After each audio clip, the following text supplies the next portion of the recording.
Supply and Demand by William Meikle.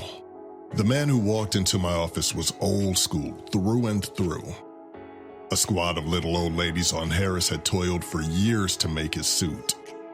His tie was knotted just right, and his brogue squeaked as he walked across the room. He looked to be in his 70s, but held his back ramrod straight. He strode into the room as if he owned it and thrust a hand at me that I couldn't refuse to shake. Thanks for seeing me, Doctor. In truth, I didn't have any option. All psych cases from the ER were referred straight to me, and the call had come in about this strange little man in reception less than 5 minutes before. I didn't quite know what to make of him yet. All I knew was that he had thrown a screaming fit when an orderly approached him. He sat down across the desk from me and smiled. I'm not mad, you know. Prove it, I said, smiling back. He crossed his legs, making sure that the seams on his trouser legs were straight and that no ankle was showing above his sock before he was happy to relax. Doctor, do you believe in God? Yes. Good. That'll make this easier. I started to notice this nearly 30 years ago. Notice what? Give me a chance and I'll tell you. But first, another question, if I may. Do you think you have a soul? Yes. I'm not overly religious, but I do believe that there's something that survives us. And call it a soul if you must. An interesting position for a scientific man to take, is it not? More common than you might think. But we're not here to talk about me. Do you have a point? Yes, and as I said, I'm getting to it. He fiddled with his cuffs, making sure that just the right amount of shirt showed. One of the perils of getting old is that the world changes around you so much. And back then, when I started to see them, it was still the 70s. And the world had already changed so much that I thought they were just another manifestation. They? Patients. Yes, I'm sure you hear about them all the time from your own patients. But I'm not ready for the tinfoil hat. Not yet. No, what I was seeing was children. Little children. Children with blank stares. Children with no joy in their hearts.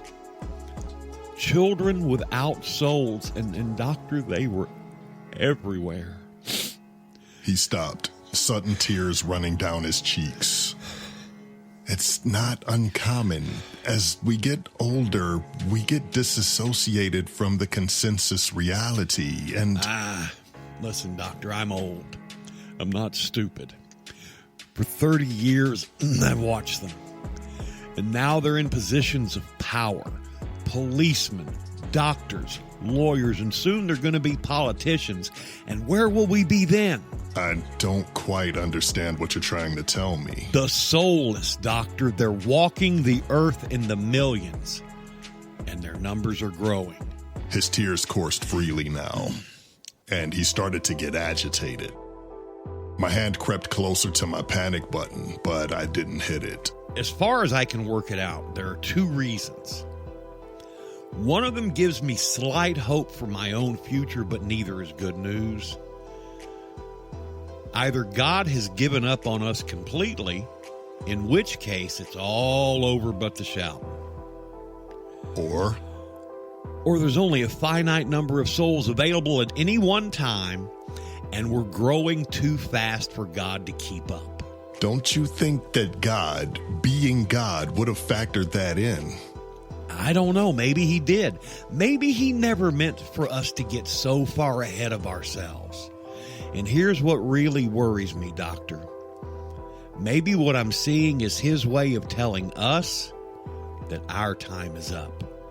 He started to look around him as if afraid he was being watched. I tried to keep my voice low and calm.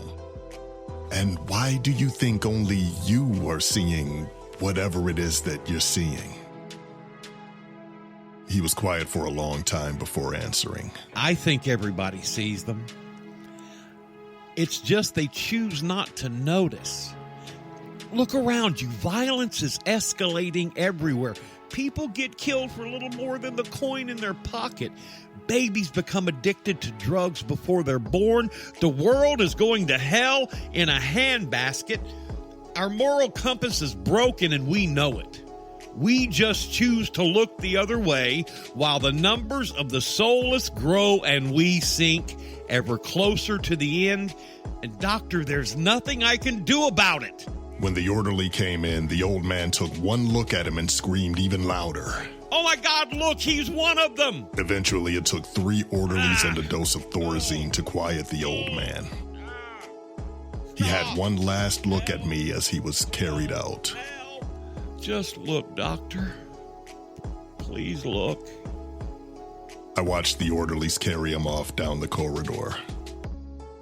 Then went to the one place I knew I could trust to lift my spirits after such an encounter.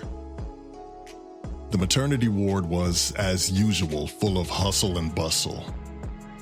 Along the far wall, a row of fathers looked into the recovery area where row after row of newborn babies lay.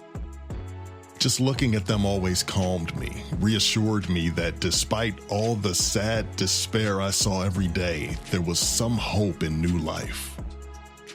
But today was different. The babies lay still, quiet. Their dark, cold stares followed me as I walked quickly away. The end.